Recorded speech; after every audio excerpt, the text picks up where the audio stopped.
You're listening to the Governors Podcast, which is hosted by school governors for school governors and for all involved in or impacted by education governance. On the Governors Podcast, we have open, honest, and transparent discussions about governance in the UK education sector, sharing and providing insights into the realities of entering the boardroom, sitting around the governing board table, and leaning in.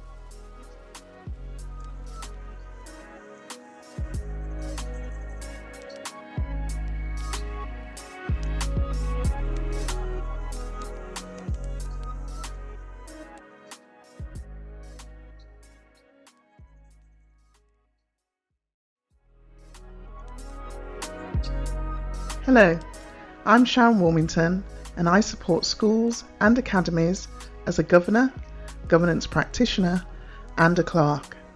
I'm also the founder of the National Black Governors Network, supporting the education sector in diversifying their governing boards. And it's Olivia D. Hind here, an under 30, unapologetically black female who is changing the face and space of school governance. And you're listening to the Governors Podcast.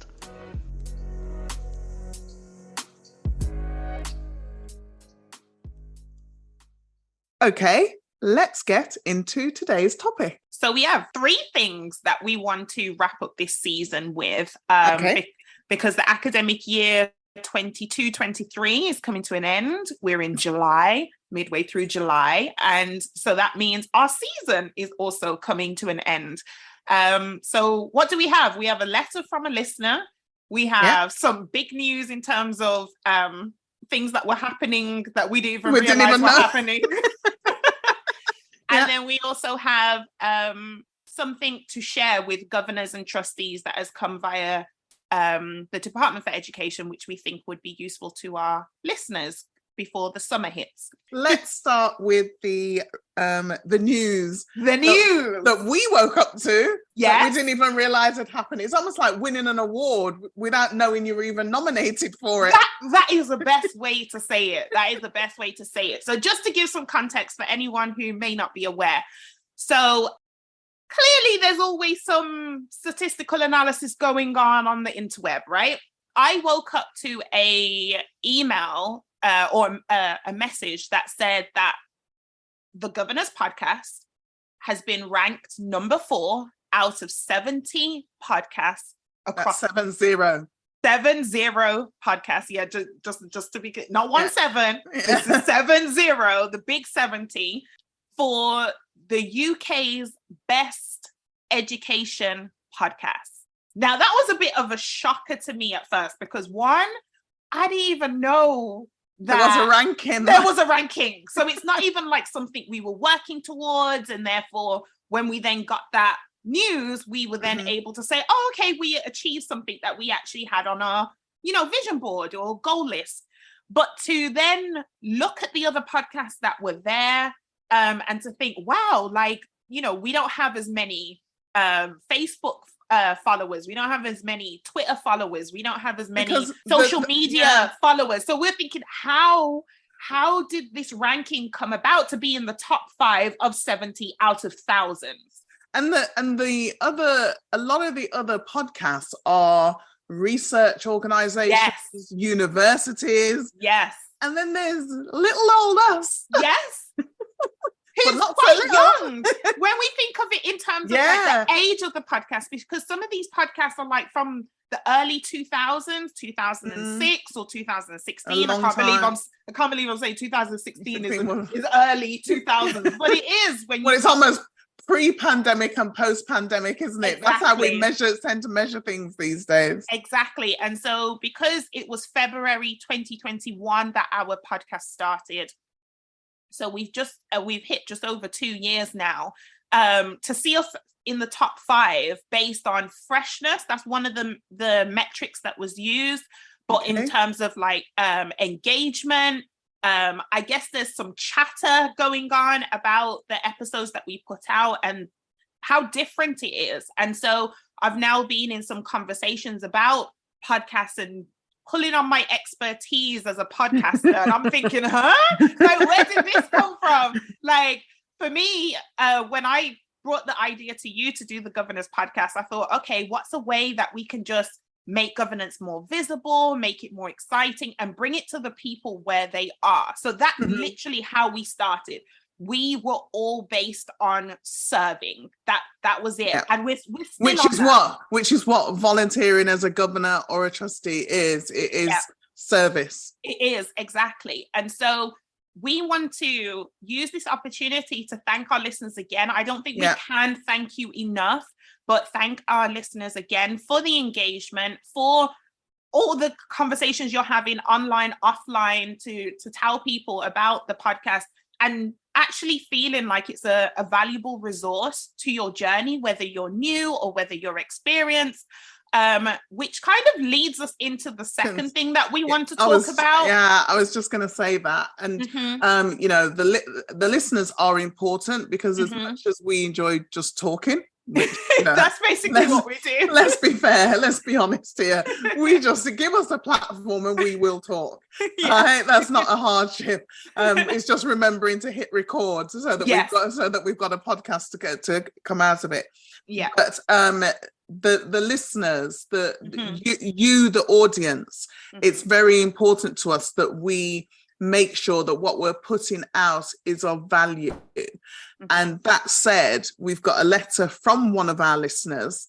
We love all of our letters from our listeners, and whether it's positive or an area for development or improvement, we're more than happy to take on board all thoughts, opinions and everything, because it is for you and your governing journey, whether you're at the beginning, towards the end, or you haven't even started yet. This is for you. So with that said, who are we reading out today?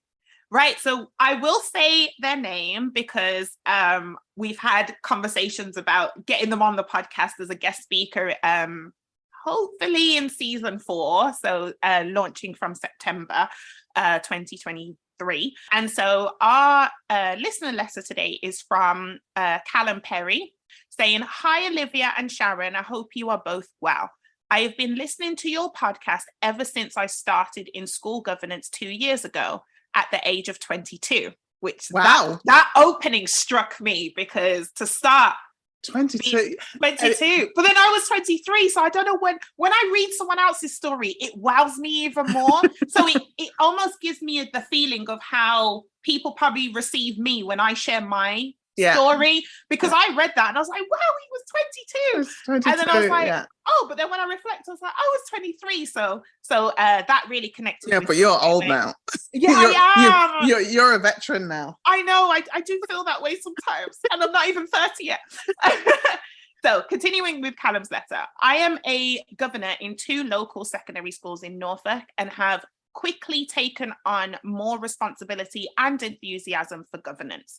I listened back to your season 2, episode 12 podcast, which we did double checked, and it was one of our diversity series episodes. So it was part 2. I think it's agenda item 24.2 for anyone who is looking for that episode. But so he was almost like rewinding, going back. Give me a minute. Let me just go back and see if there's any nuggets I can pick up here. So season 2, episode 12, podcast on young governors, and wanted to say how I completely resonated with your comments. As a young governor in Norfolk, there are multiple challenges, and it can feel quite isolating given that young governors are few and far between. The podcast has been a great place to find knowledge and gain confidence from your discussions, so thank you. I would love to get more involved in promoting governors to a younger audience, so do let me know if I can get involved in your work in any way. All the best, Callum. Oh, well, I shouldn't say that. That's the kind of thing it's a really nice, like... I was saying, because, you know, you think at my age, and I'm a lot older than you, you know, anybody young... Anybody below the age of 40 to me is young. Wow. It's young. But thank you so much, Callum. And can I just say, I've just spent a weekend in Norfolk with my parents, and it is a beautiful part of the country, an absolutely outstanding part of the country. And I also do work with Suffolk and Norfolk, the local authority, and their initial teacher training there. So I do understand what he's saying in his letter.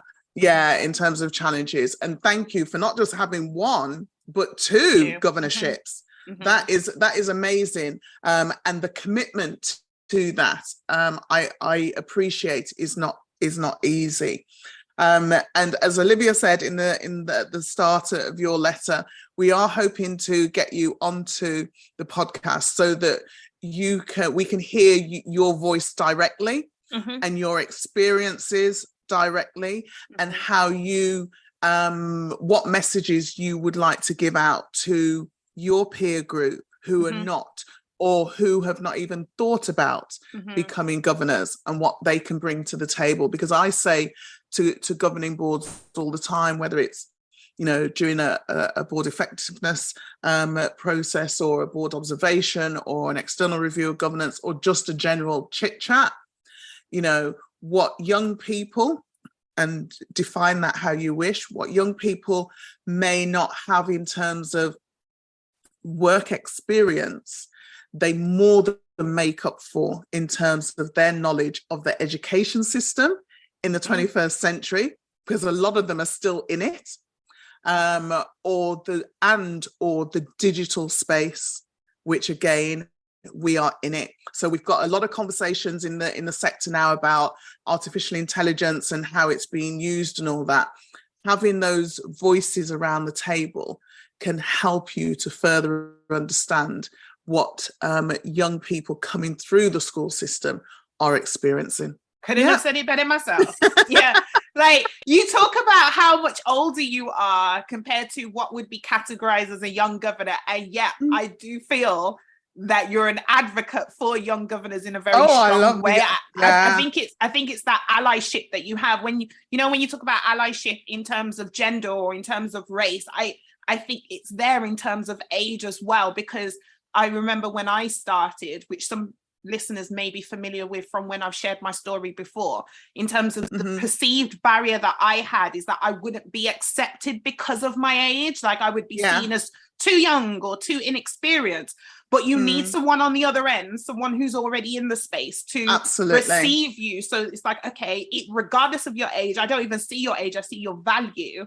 And so we want you to feel invited. And I think when you think of new governors, regardless of what protected characteristics they have, it's understanding that people want to feel invited. It makes the dialogue easier. It makes it smoother. Or just be open to difference, open to change, open to someone that goes against the grain, because maybe that is what you need, especially if things have been the same for so long. So I definitely appreciate the courage that Callum has to step into those spaces and for reaching out to us.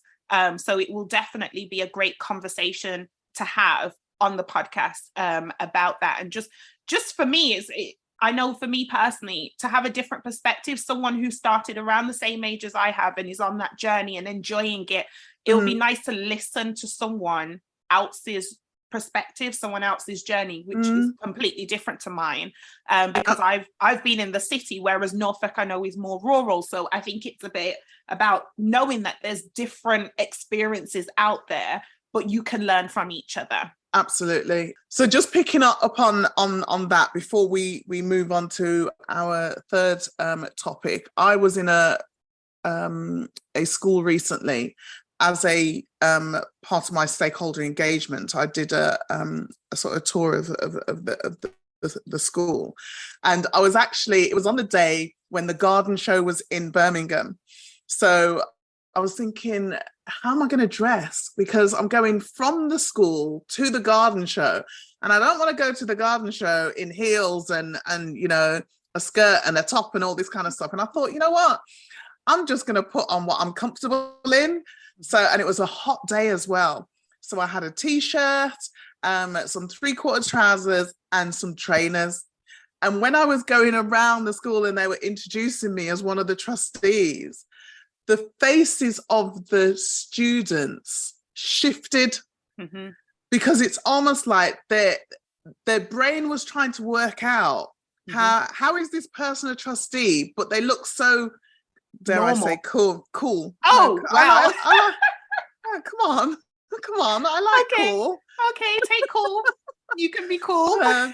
To the point where one of the students, when she was talking to the teacher next to me, and then when the teacher introduced who I and explained who I was, she just turned around and hugged me, before I could even, she just hugged me, and it was like, oh my God, how do I get to be something like that? And, and I then had a comment. The point I'm making is the more younger governors we have, is the more connection we will have to that generation, and the more they can see themselves, because as I always say on almost every platform I talk, students cannot be what they cannot see. And that's not just in terms of diversity of race or gender or sexual orientation or whatever. It's just, it could be the way you're dressed.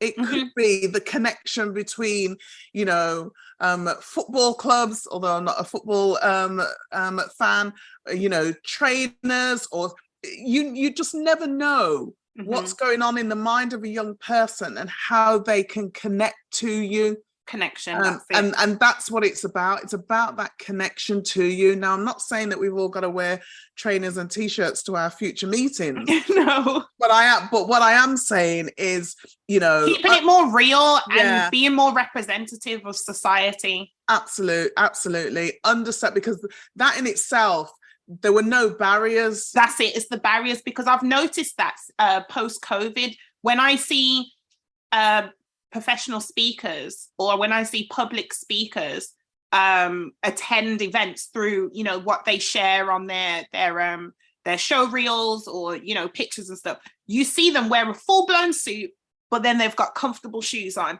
And whereas like 5 years ago, that would be frowned upon. It would be like, absolutely. No, you can't do that. But I'm noticing that there's more, people are becoming more relaxed, but in becoming more relaxed, you're focused on what you're all in the room there for, rather than exactly. It's more freeing, liberating, especially for women. Straining in heel shoes and stuff, and feeling the pet as a speaker on a stage, straining in heel shoes, and your mind is thinking about shifting your balance on these heels. Whereas if you don't have that problem, because I only do trainers now, you can then purely focus on the content and your delivery, and it is amazing.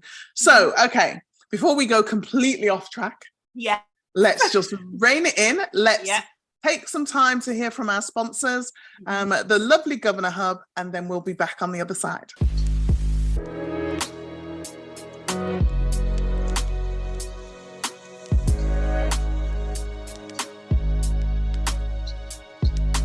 Governor Hub is proud to support the Governor's podcast. As a leading provider of online governance support, we know that confident and well-equipped governors bring about positive and meaningful change. So when you've been inspired to do your best by really leaning in on the topics that matter, you can rely on us for the tools to help your board work better, the guidance and training to develop your skills, and a secure online body of evidence for when it matters most. Visit thehoot.news to join us and feel part of something bigger.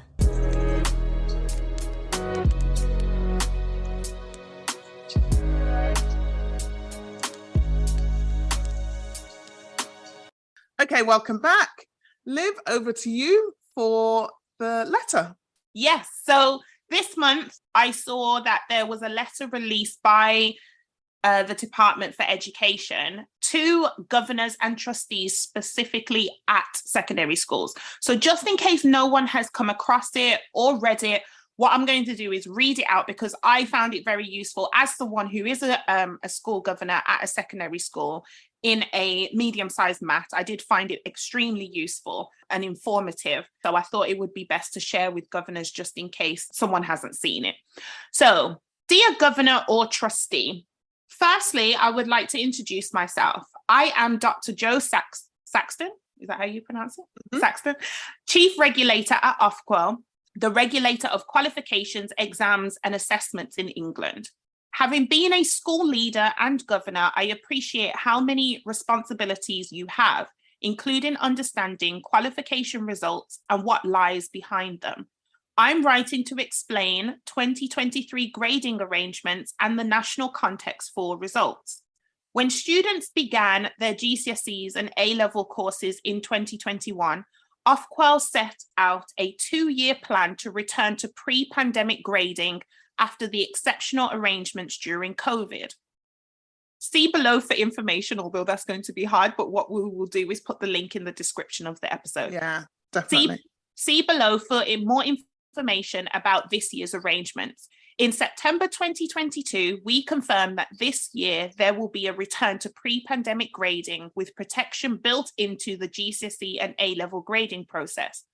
This protection means that a student who would have achieved a B in A-level geography before the pandemic, for example, is just as likely to do so this year, even if their performance in the assessments is a little weaker than it would have been before the pandemic. Student work will be marked and graded in the normal way. Whilst we won't know precisely what results will look like until all work is marked and graded, the return to pre-pandemic grading means this year's national results will be lower than in 2022. It follows, therefore, that it is highly likely that your school or college's headline results will be lower than last year. As such, it will be more meaningful to compare this year's results with 2019, which was the last year that exams took place before the pandemic. To be clear, a lower results profile in 2023 does not indicate any change to the underlying performance of the school or college you help govern. The grading standard used pre-pandemic is familiar and recognizable to students, teachers, higher education, and employers as a measure of what students know, understand, and can do. Moving back to this pre-pandemic position makes sure we are preparing students for their next steps and helping them make the right choices. For students taking vocational and technical qualifications, VTQs, such as BTECs or Cambridge Nationals, awarding organisations will use suitable grading approaches for their qualifications, which are assessed in a range of ways. Senior examiners will recommend grade boundaries based on a combination of expert judgment, including reviewing the quality of student work and data. Many VTQs are based on a number of units taken during the course. The grades from these units, which could include teacher-assessed grades received in 2021, are combined to give the final overall grade. Awarding organisations will take into account the GCSE and A-level grading approach where appropriate, so students are not advantaged or disadvantaged irrespective of the qualifications they take. For technical qualifications within T levels, Ofqual has asked awarding organisations to award generously in the first 2 years of awards, as they are new qualifications and teachers and students are less familiar with the assessments. 2023 is the first year that technical qualifications are based fully on exams. Previously, some included teacher-assessed grades. This means the profile of results may look different in some subjects. It will be important not to compare them with last year's results, as this would not be meaningful due to the different assessment arrangements. I hope that this information helps you to understand the national context when you consider exam results in the autumn term for the schools and colleges you work with as you continue your important roles as governors and trustees. Yours sincerely, Jo Saxton, Chief Regulator. Wow. Well, first of all, we will include a link directly to the dfe.gov.uk website where you can find this letter and read it again if your learning style, as it were, is written rather than audio. So, but I suppose the question off the top of my head, first and foremost, because although I am a trustee in an alternative provision, I'm a governor in a maintained school.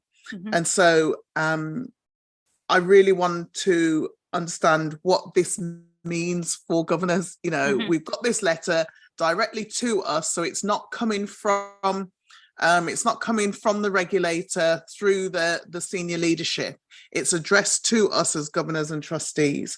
What does it mean for us, in your opinion? And what kind of questions should we be asking during that first meeting back when we're presented with the results of the national testing over the summer?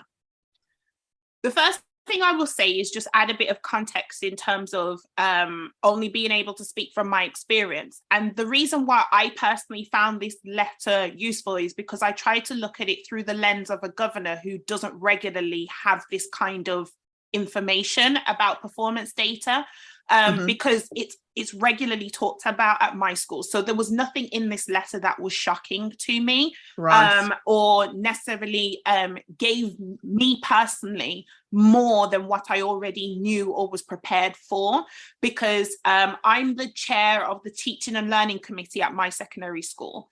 And so almost every meeting, there's an emphasis from the senior leadership team that this year's results, 2023, should not be compared to 2022. So we've known for a long time as governors at my school that the data that we received this year will be compared to 2019. So this letter echoes a lot of things that I've already heard. And the main, I suppose, yeah, go ahead.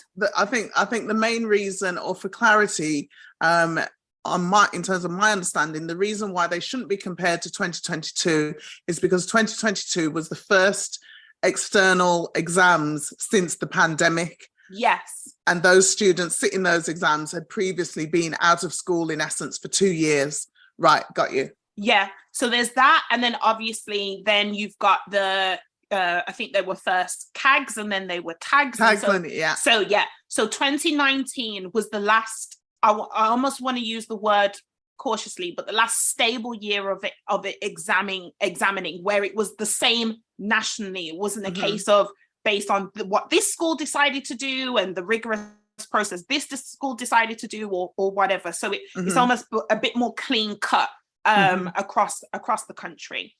So in terms of governors and what this means for us, and again, this is just one opinion in terms of my own, I think it manages expectations. That's a big thing that I took from this letter, especially if you're in a school that either expects exceedingly high grades, or you're in a school where it's not that grades are your focus, but there could be other aspects that are more prioritized in terms of in your school. It could be behavior, or it could be in terms of looking at specific demographics, or whatever it is, whatever the context is for your school, is understanding the context on a national level when it comes to academic grading. And so I would say it's really understanding those 2019 grading, because that's the year you're supposed to compare to. I think it's getting more familiar with those rather than say, but last year we got this many above C grades or above grade 4s, or the year before, or whatever. So I think it's understanding the journey of the student. I think you still need to understand that the year 11s who took exams this year, this summer, were year 8 when COVID hit. And so I think it's about understanding what they experienced over that 3-4 year process in terms of what learning gaps arise. Are there any subjects that were more detrimentally affected by COVID than other subjects?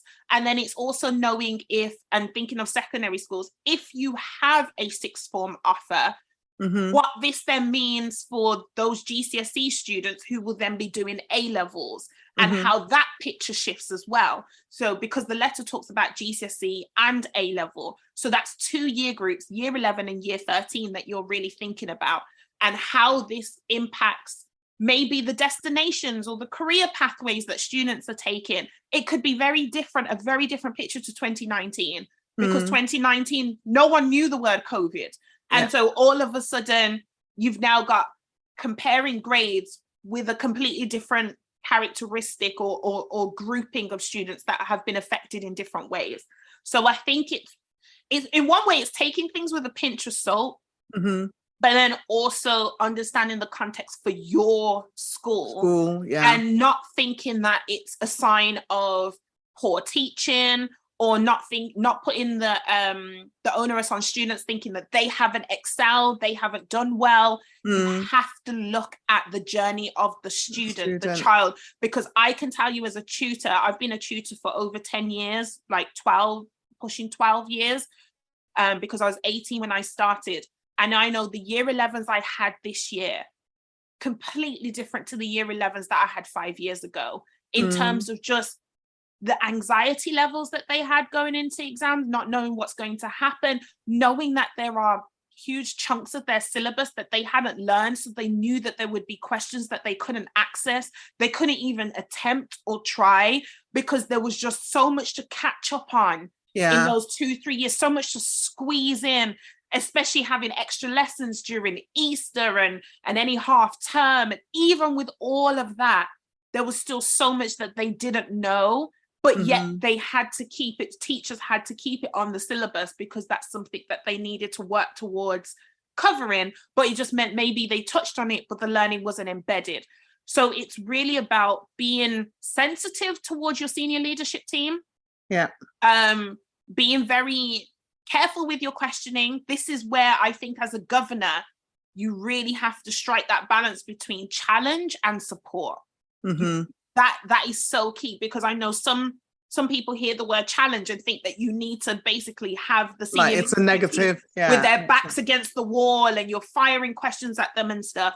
So there's that aspect, but you have to support them. You have to think, okay, have we done the best that we could for our students? Have we followed everything that was viable and done everything that was feasible? Because there's all the other challenges that schools face in terms of having pockets of funding, but there's restrictions on how it's used. And so it's all those things that come into play. It's a matrix. And so I think this letter helps to just say, pause. That's what I got from it. Before you react to your results, pause. And I don't even think that this letter is limited to governors and trustees. I think parents should read this letter, parents who are not governors or not trustees, because I'm thinking when your child opens that letter in August with their results, you have to pause, because what you've probably expected when they entered year 7 for when they leave in year 11, it could be very different. So it's knowing that you need to pause and take stock of everything that your child has been through, or whoever you're looking after, and think, okay, maybe this is the best that they could have got or could have done in this time. And understand it's not the end of the world. And I know, I sort of flippantly say that, but I don't flippantly say it either, because I remember yourself when you were going through not just your GCSEs, but your A-levels and then your degree, and watching your roller coaster across all of those, and as much as I wanted for you, I recognized also that, the pressure you put on yourself was enough. Yeah, exactly. I really did. I then had to, I remember switching to, okay, I need to relieve any pressure that I may have inadvertently added, and try to pull off the additional pressure that you are adding on yourself.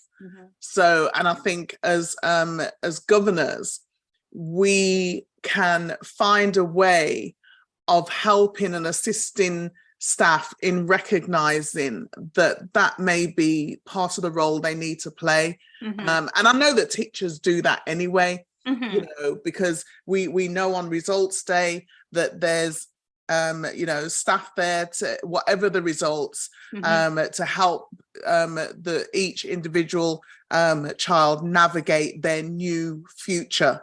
If the results were better than expected, worse than expected, or as expected. And so for the data coming to the governing board, then if you're seeing 2022 data, then it's important that you discount it.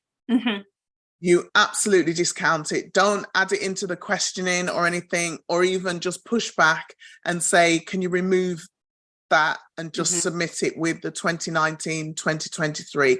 And even with that, what annoys me the most about any data that's presented is where there's no narrative to accompany exactly. It really drives me crazy. Because I'm not, as much as I'm in the education system, I'm not in it.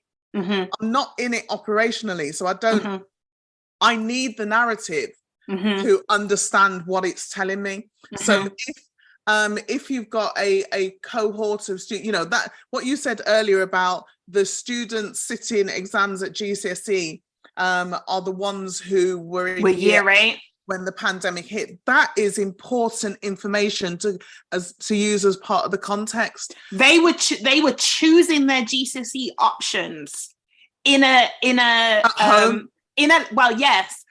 landscape where they did not know everything that they had previously known or heard about or been prepared for. Teachers as well.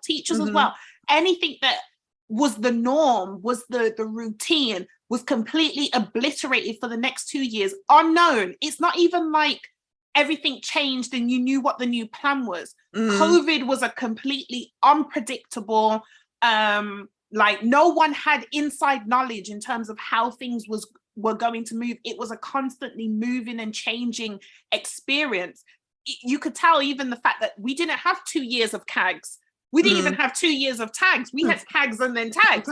So, you know, things were ever evolving. And so that is an important thing I think it's a case of either mentally do this. So either governors do this or trustees do this mentally before going into those autumn term meetings or whenever you digest the results, and at a senior leadership team to do this as well, and students and parents. I think all stakeholders are involved in this. Do a timeline, understand who were the students in this year 11, understand them. What were they going through? What were they thinking? How were they attending lessons throughout the rest of their year 8, all of year 9, year 10? Because I know some schools, GCSE start in year 9, other schools it starts in year 10. So some people are on a 2-year GCSE course, other schools they're on a 3-year.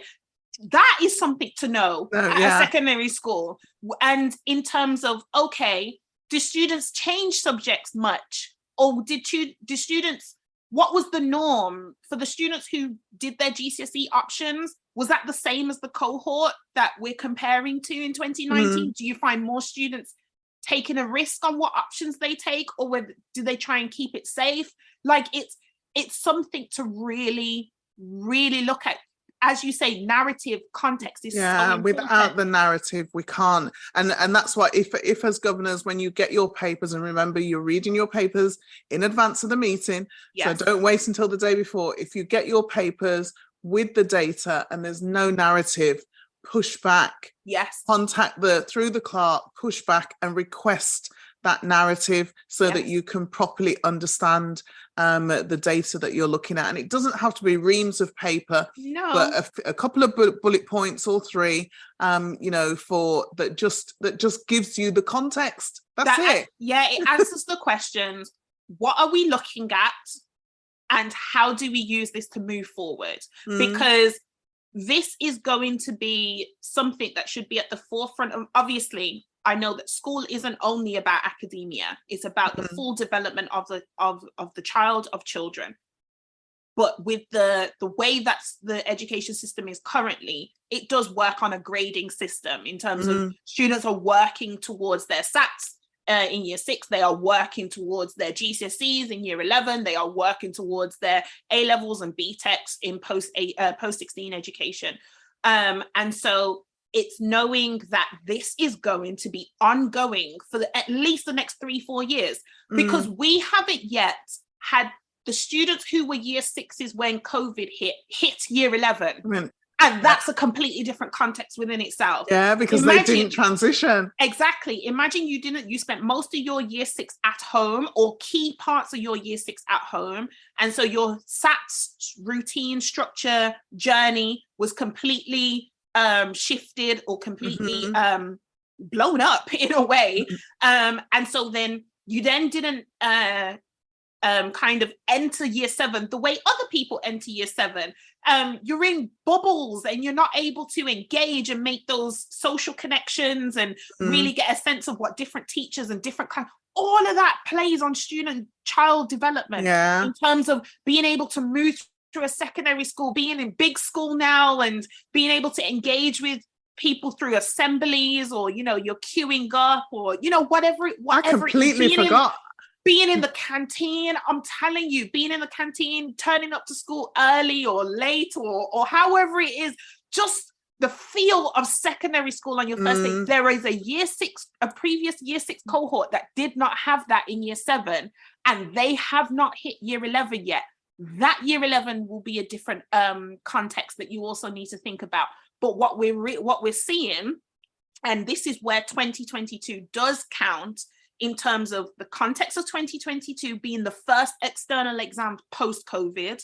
Then you've got 2023, which is the data that's going to be compared with 2019, because they've now come through. It's no longer the first. It's no longer shaky. It's more, a bit more stabilized. Ofquals and all the exam regulators, etc., are now back in a flow of pre-pandemic. And then you'll have 2014, and then you'll have 2024, and then 2025. So it's knowing that we are creating a new picture. We are creating a new normal. We are in new normal formation mode. Does that make sense? Yeah. We're laying the foundations of the new normal. Exactly.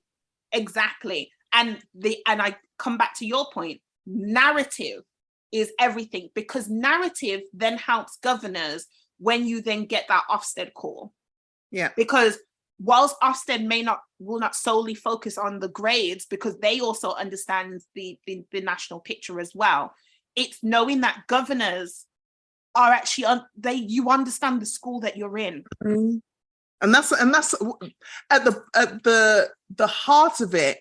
That is the main point. Yes. Do you truly know the school in which you govern in? So even with all of the statutory stuff and the policy stuff and the legal stuff and all of that, the thing that makes every single school different, even if you're all in the same trust or location or whatever, is the individual characters of each child in the school. That's what makes it. And every year there's a different cohort that comes in and goes out. Every year there's movement. And so that changes. You've got, when I deliver sessions in terms of leadership and culture and things, and I talk about the culture of the school as a whole, the culture of the department, the English department and the history department and the PE department, and they're all different. And then the culture of the classroom, and then the culture of the teacher and the students within that classroom. And so all of those different cultures and wants and needs are mixed together. And so there's all those things that play a part in what's happening. So that's why I wanted to bring this letter to this space, because I think it kept it simple. I say the language, they kept the language simple, but it was enough to give you something before August and before the meetings in the autumn term, because I read it both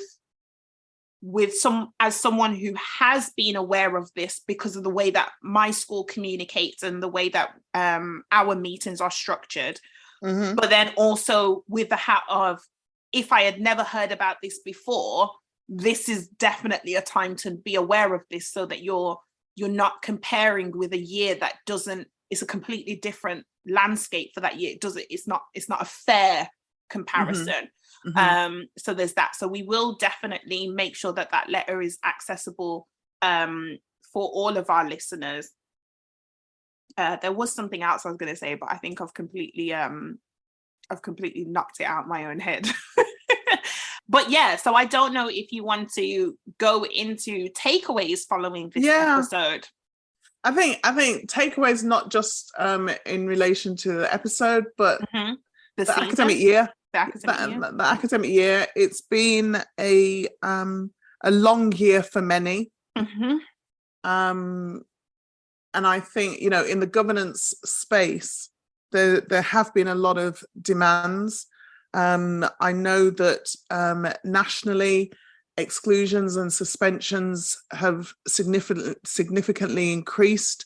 So that's added a lot of pressure to governors, having to manage that. And complaints is also a big area, as well as grievance and just the things involved with running and governing a school or an organization. And so the biggest takeaway is to acknowledge the largest volunteer community in the country, being our governors and trustees. Thank you for your service. And I, as corny as that sounds, I do mean it genuinely. As a clerk, I've stepped away from clerking for a very short period of time, but the breathing space that has given me is just immense. So you don't really know how much you're involved in until you step away from something. So that's what I'm saying in terms of, I understand the time commitment required and all of that. So it's important that you continue to put your own health and well-being at the forefront. Well done to all the staff, playing their part, doing the work on a daily grind. Hats off to you. It's definitely not a job that I would have the patience to do. But finally, I think, and it's not likely that they will necessarily hear it, but to the children themselves, I think, I can't imagine living my educational journey through anything remotely looking like a global pandemic. I was reading somewhere quite recently about how a certain age, maybe your age group, lived through the some major terrorist attacks like 9/11 and 7/7 in London, and the pandemic and other global huge events, and you still keep going. And so it's important that we recognize that generation on generation are living through their own experiences and experiencing the world from their viewpoint and dealing with the cards they are dealt. And we are all just trying to get through this journey of life together. So thank you so much, and continue to listen. We've got some amazing speakers lined up for the new academic year. So it won't just be myself and Olivia speaking, but I'm not going to name anybody, but we have got some amazing speakers lined up. And it's important that you as listeners, if you have a topic that you want us to cover, even if you think we've covered it before, but you want us to go deeper, or if you've got any questions, we do answer questions offline. So please do get in touch. But above all, have an amazing summer break.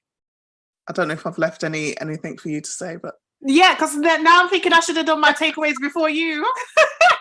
We wrapped up the episode, and I'm like, when you awkwardly raise your hand and you're like, but just one more thing. No, but I won't add too much more to what you said, because I feel like you've covered everything. So I do echo everything you said.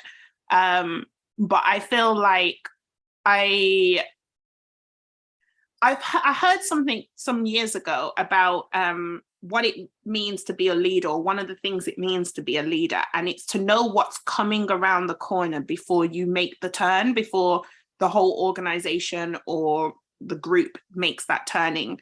And I think what this has taught us, the last 2-3 years has taught us, is whilst you cannot predict the future, you can be a part of the creation of it, or how you navigate that space. And so I think it's anticipating change and not becoming so comfortable that you feel that nothing will impact you, but knowing that you can grow from discomfort as well. And so all the things that we've talked about and all the stakeholders that we've addressed, including children, we have been able to see a resilience in young people that we probably never thought that they had until now. Yeah. And so I do love the fact that as you listed your stakeholders, you did leave the best till last, the children that we serve, the young people that we do all of this for.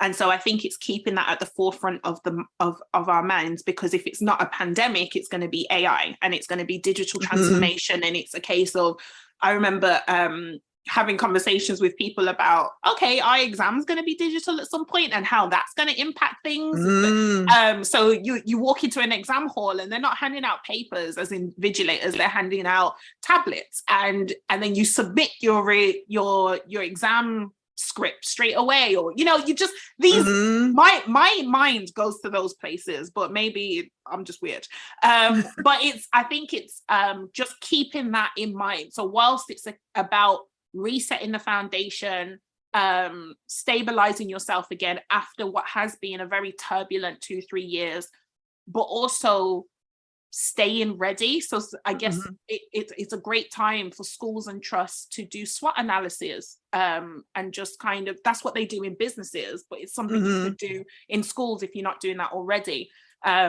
And just thinking of other things that have happened this academic year in terms of staff mobility and teachers leaving the profession. And these are all things that are constantly moving and shifting the landscape. So that's why I say I echo a lot of what you said. I always start my days personally with gratitude. And so I love being a governor. I'm very grateful for what it's awarded me in terms of who I've been able to connect with, but also what I've been able to learn and how I've been able to increase my own value on top of me starting from a point of service and making sure that I'm feeding something forward.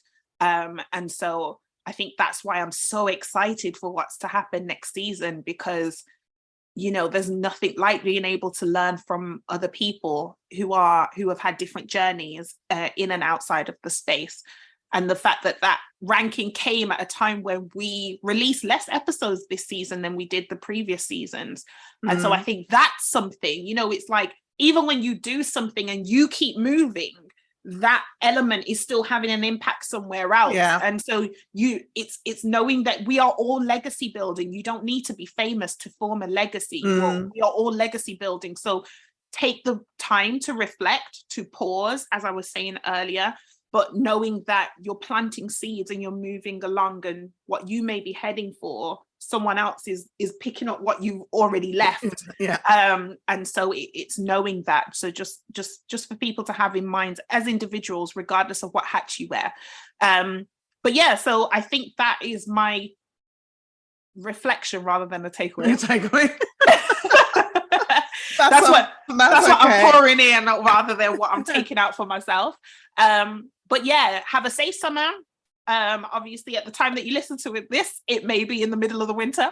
But we hope that you've really enjoyed season 3, and we will see you in season 4.